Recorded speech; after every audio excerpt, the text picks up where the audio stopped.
তুমি কি যুবসাথী স্কিমে আবেদন করেছো আর এখন প্রতিদিন ফোনটা হাতে নিয়ে ভাবছো আমার যুবসাথী ফর্ম বাতিল হবে না তো? টাকা আমি পাবো তো?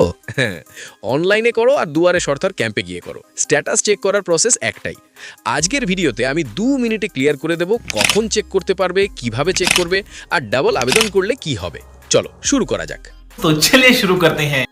যারা দুয়ারে সরকার ক্যাম্পে অফলাইনে ফর্ম জমা দিয়েছো এখনই স্ট্যাটাস চেক করতে পারবে না। কারণ কি, তোমার ফর্ম এখনো অনলাইনে আপলোড হয়নি। দেখো, 26শে ফেব্রুয়ারি পর্যন্ত আবেদন নেওয়া হবে।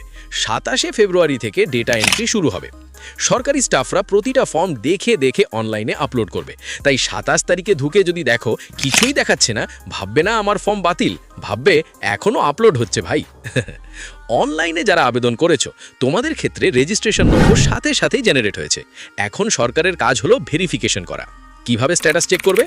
অনলাইন প্লাস অফলাইন সবার জন্য একই প্রসেস।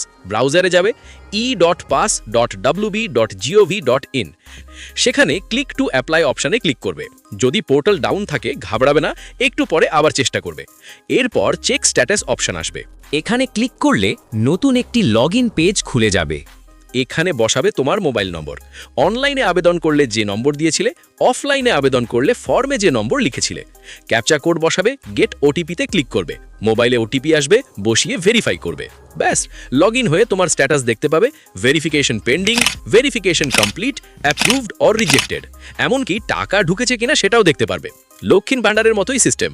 অফলাইনে আবেদন করে আবার অনলাইনে করলে কি হবে? অনেকেই এই ভুলটা করে।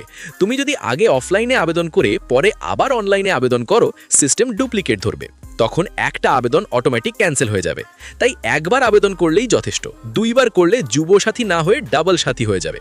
অনলাইনে করো বা অফলাইনে, শেষমেশ সব আবেদনই অনলাইনেই থাকবে। তাই ধৈর্য ধরো, বারবার রিফ্রেশ করে ফোন গরম করো না। কোনো সমস্যা হলে কমেন্টে জানাও। আর এরকম গুরুত্বপূর্ণ আপডেট পেতে চ্যানেলটা সাবস্ক্রাইব করে রাখো।